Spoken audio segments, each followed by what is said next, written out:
because she called Darling Dastardly Darling. If you remember this cartoon, you'll remember that all he ever wanted to do was get to the finish line and cheat all the way along. And he had his little sidekick. So this is very fitting. Politics is pertaining to policy of the administration of a government. And policy, as you can see, is a government or a political party. A corporation can have policy. It's a written contract or a certificate of insurance. The Acts of Parliament become statutes, primary legislation. They are enacted under statutory instruments which are secondary legislation. The prime example is council tax. The council tax is a local government finance act, the 1st of April 1993, and this came in under this act here, the Local Government Finance Act. It's called the 1992 Act for short. But when you look at a statutory instrument, it's actually a created written legal contract. It's not law. There's no way in any of the definitions that I've looked at I can find it says it's law. Because it's not. It's basically a contract. And this is very crucial. Society is the socially dominant members of any community. Human beings live in communities. And what they decided to do was destroy that by putting an ism on the end of it, which is what they did. But we basically live in a community. A society is the socially dominant members of that community. And do you believe that we have a socially dominant member of our community who are trying to control everybody else? Because that's basically what we've got. That's worldwide. When you hear about New World Order and you hear about all this stuff and the enlightened ones who, I don't know, got light bulbs shoved up their arse or whatever they've got. Basically what they are these, the socially dominant. They want to maintain their social dominance, and the only way they can maintain it is by keeping you lot enslaved. Did you know at this moment in time, 53% of your earnings is paid in some form of tax? Did you know that? 53%. A society is also a number of persons united together by mutual consent. And they deliberate and determine and act jointly for some common purpose. Now, some people know this word, because my friend Brian Gerrish is doing some amazing stuff with these. But anyway, this is what they basically do, a society. Now, a contract is an agreement between two or more persons that creates or modifies an existing relationship. There has to be offer and consideration and acceptance for it to exist. In Roman times, a handshake was considered enough to have entered into contract. Thus, you get the saying, you shake on it. A gentleman's agreement, I believe they call it. The fundamental rules, this is what a constitution is. The fundamental rules, and they're written or unwritten. Generally, they're unwritten because it's easier to manipulate. That establishes the character of a government by defining the basic principles that society must conform to.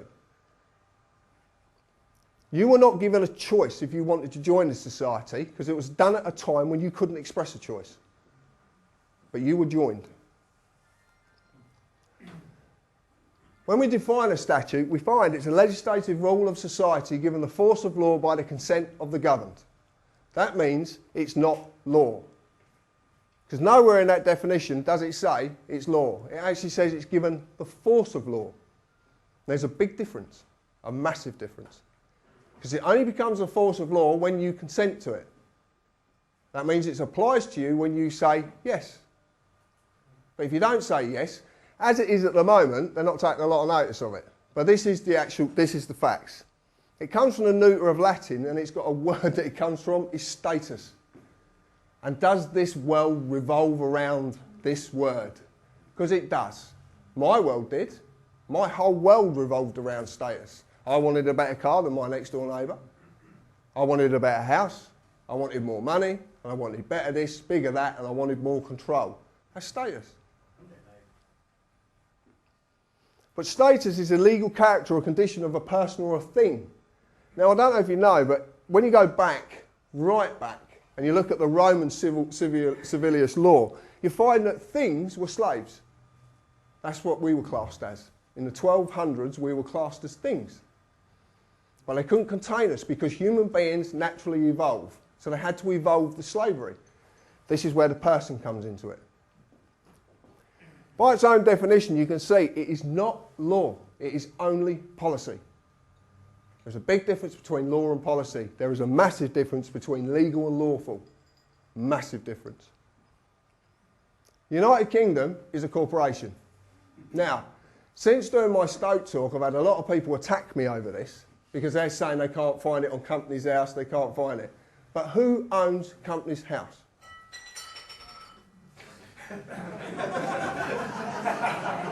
That's it. You know, that's it. Exactly. It's .gov.uk. If you look hard enough, you will find it, but you've got to dig deep. The United Kingdom is definitely a corporation, and these files show it being discussed as the United Kingdom Corporation. And it was discussed in 1940, 1944 and 1949. This is just a brief search. If you search deep enough, you will find a wealth of stuff. Hansard's is a great place to look as well. Hansard's. Everything that goes on in Parliament is basically recorded in Hansard's. Everything. The United Kingdom as a corporation, actually, when I'd done a bit of digging about, I found that up till February the 2nd, February last year, it was actually known as United Kingdom PLC. And then that was dissolved. They've never published the accounts, and you can actually find that on Company's House. And then it became this. I've got a funny feeling, though, it's changed again. But I'm not 100% sure. We've got a funny feeling it's gone to UK PLC. But they changed basically just before they have to publish their accounts. It's I don't know, I only found this out a little while ago. I presume there's some businessmen in the audience. But it turns out with these limited companies that you can actually start a company, offset all the tax and all the liabilities onto the new company, and then fold it. Yeah. So this is basically what's going on. It's very interesting. Yeah, I can give it you. There will be a copy of it coming out very soon. The United Kingdom has employees. As a corporation, it has employees. And I'm one of them employees, or I was. I'm not anymore. It's not just civil servants, it's all of us. Anyone who has a national insurance number is an employee of the United Kingdom Corporation. Company policy of this corporation requires me as an employee to pay tax. And I have to abide by all the legislative rules of this corporation. In this case, they're statutes. As in any company, if I break the rules, I get penalised under the company legislation. Any company that you work for, any company you're involved in, any corporation, if you break the rules, you get penalised. It seems the police of the United Kingdom are all corporations too. The corporate policy enforcement officers, their job is to enforce the rules of the corporation. That's what they do. It seems all the courts as well are corporations. If you break the rules, I will get an invite, which is a summons. It's actually an invite. They are inviting me to their place of business to discuss my punishment. And they've done it many times. I'm telling you, many times. They don't get very far, but they do it. Except they're not inviting me. I just think they are, but I know they're not. They're not inviting me. It seems the highest court in the land, which is the House of Lords, is also a company. Every single court that you look at, you will find is a company. And what you will find now, which we're finding, which is very surprising as well, is that county councils are actually trading in court names. A friend of mine, I found out the other day from a lawyer friend of mine in Wales, what the Latin word is for the legal system. And this is from a lawyer. And the word is bollocks.